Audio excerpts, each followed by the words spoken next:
Hi everybody, welcome back to the Be Crafty YouTube channel. It's Bev here this week for Freehand Friday. Thank you so much for joining us. Now, as usual, we do try to make our Freehand Fridays go quite quick.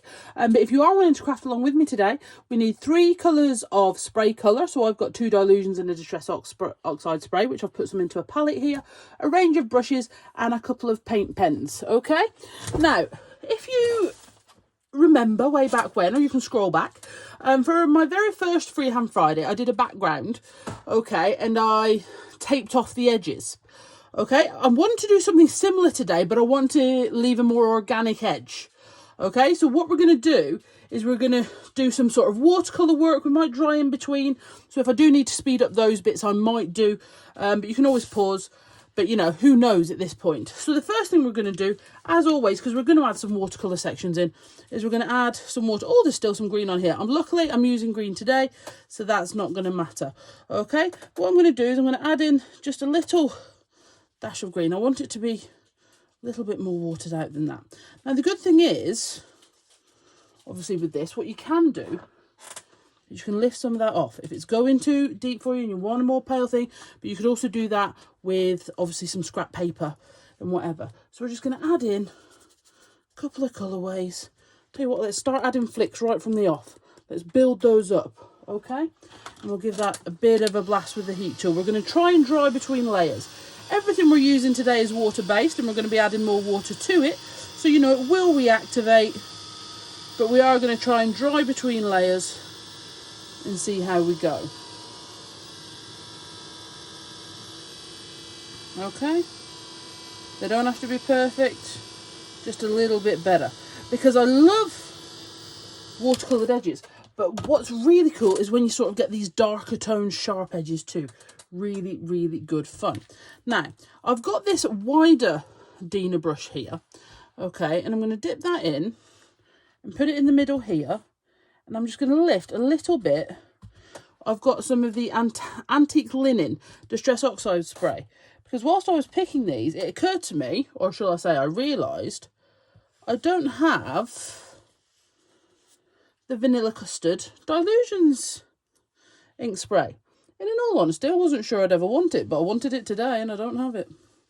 So there we go. So we're going to create some circles. I'm not re-inking the brush. Okay, because I want these sort of stripes, but they're all freehand, which makes them so much fun. Okay, but I'm just going to pick up a bit of the pure oxide there, and we'll add a few of those drips on too. Excellent. And again, back to our heat tool. But like I say, if you're worrying it's getting in darker than you wanted it to originally, all you need to do is either go over it with a piece of card, and that way you're already building up a second background, piece of paper, something like that, or you can just lift it up with your painted towel or something like that. Obviously the beauty of adding it on this way as well is how quick that is drying. Okay, in typical Bev styling, already bored of drying, so we're going to take that piece of paper there, lift it something there. Ooh, and then they're proper splooshed. Absolutely lovely. Okay, yes, so sorry, the colours I've got today, I've got Antique Linen Distress Oxide Spray, Cut Grass Dilutions, and London Blue Dilutions. Okay, so again, we're going to come back in with this brush here. So we're going to do another circle there, but we're going to add a bit of blue to this one. We're actually going to just let that find its way, wick itself around. Okay, I might bring this brush in here to add a bit more water. Oh, nice.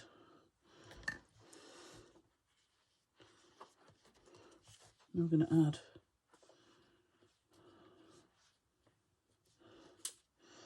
can't lie, I've already gone too big. I wanted this more centralised, but this is why I decided to work on my bigger pad today, to give myself that space, because I already knew what I was going to do. I think we all knew what I was going to do, didn't we? Okay, I'm going to try and be a bit more patient with the drying this time, because I'm loving what's happening here and I don't want to move it too much. But you know, We'll see how that goes.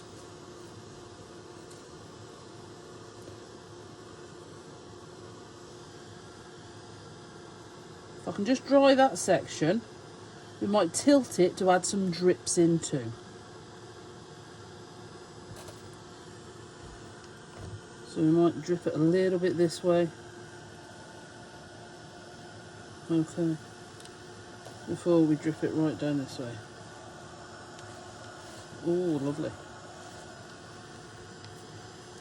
I think you can see that it's just beautiful how it's building. And whatever.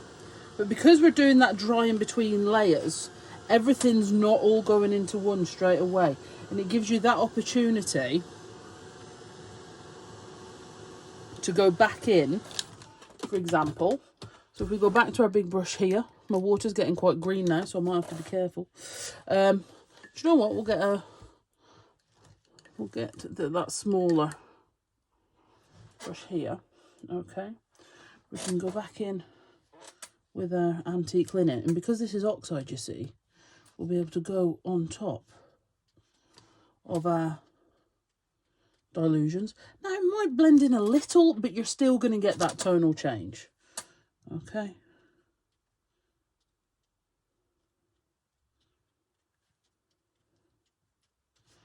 I'll come a little bit down here.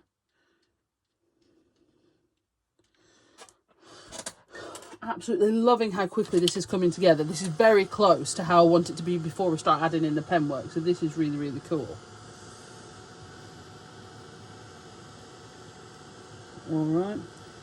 I do like to try and keep the Freehand Fridays to real time as much as I can, because that way you can craft along, you know.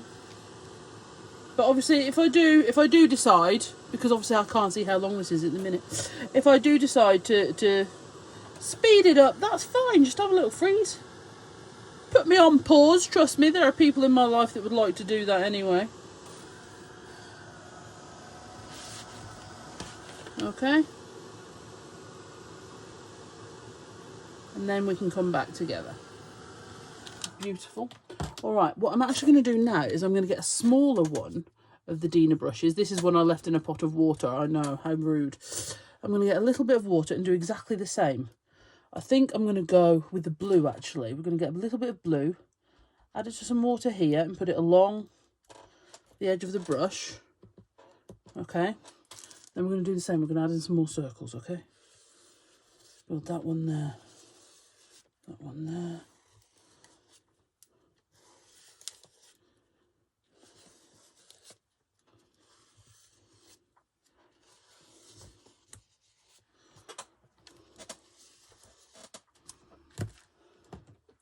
And then heat on.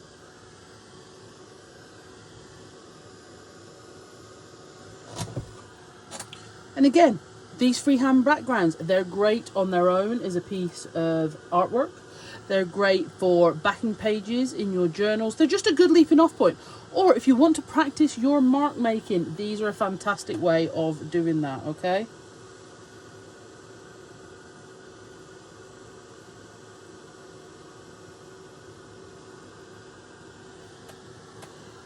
Fantabulous. Right, this is now dry enough, and I think I want to do some mark making, but I'm just not sure if I want to add like a really dark spot. So I'm going to, I'm going to take quite a bit of the water off my brush, okay, and we'll do green first.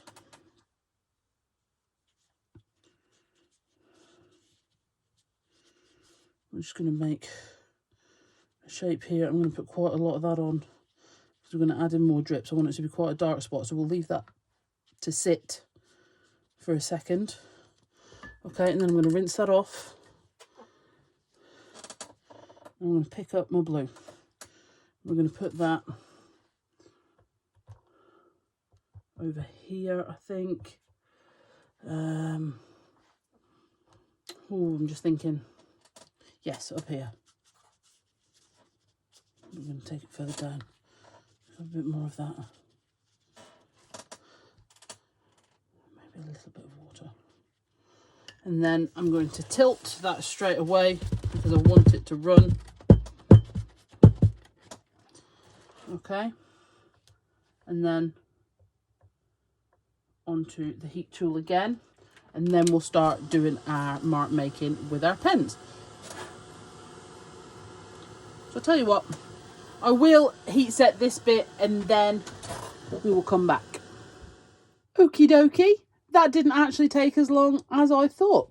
So we're going to go on now and start with our mark making. So I've picked 3 different markers. I've got my trusty white Posca, okay, and then I've got these 2 other acrylic paint markers that I bought cheapy somewhere, and they're okay. They're not bad at all. But yeah, any acrylic markers, or in fairness, your Sharpies, anything like that, or what would be really good if you've got any paint markers really, to be fair, just go for it. To be fair, whatever pens, just give it a go, see what works.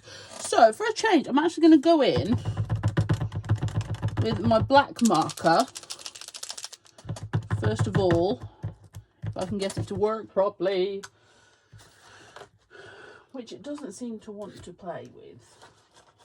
Okay, I'm sure I had this last time, but I do have a big black, not Sharpie. Okay, so I'm going to go in and add in some dots up here, trying not to overlap them and not doing particularly well at the minute, but that's okay. Just going to bring that down, and basically what I'm trying to do is use the mark making to bring 2 separate areas together. Do you see what I mean? So 2 pieces that weren't done together before are now part of the same one. You know, the circle has come down into here. Okay, and then I might do just a little bit.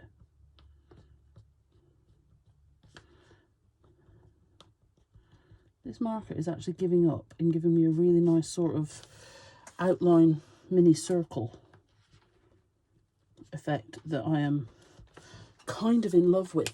All right, so then I'm going to go to my trusty Posca. It is not going to let me down. Okay, and we're going to do some half circles that you will find will struggle to sit on top of the Dilutions ink because it's not long been done, but that's all right. We're still going to do them because you're going to get this sort of ghost effect of them, which is really cool. And then you can always come back in later if you want them to look much whiter. You can help with this, with your Dilutions, by just giving it a day or so to dry.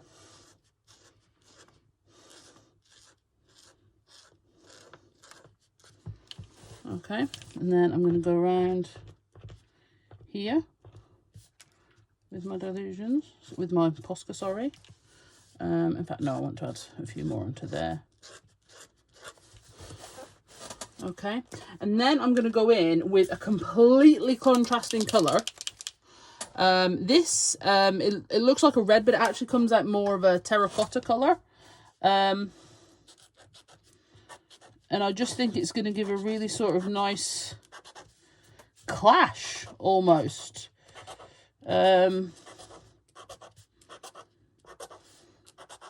Because you very rarely see the reddy tones with the green tones, because when you mix them, it comes out as mud. So I like to bring them together at times where it seems a little bit more silly. But I might put some just...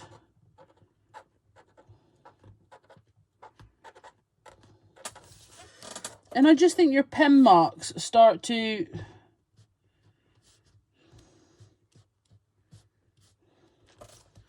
transform your page.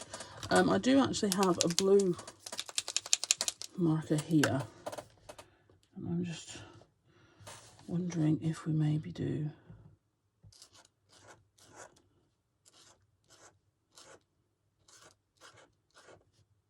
bring those 2 sections together, for example. Will that work out? And maybe some dots around this swoosh as I'm now going to call it. Now, as usual, I could keep going to the end of time, but I'm not going to, because I actually really like how that is done. So basically what I've tried to do here is create a background as well, but have a softer edge so that, you know, there is no end point. You can actually tailor this to whatever size you're working on. But needing to leave a soft edge, I had to go for a really big pad because a small one, and you know for a fact what would have happened. So have a go. Please share these in the Be Crafty Stamps group on Facebook if you are a member. If not, crack on over there. If not, send them to our message here, just because we would love to see it, or tag us on Be Crafty Stamp on Instagram. Sorry, just put hashtag Be Crafty Stamps and it will pop up and I'll be able to see it. All right then, guys, thank you so much. Bye.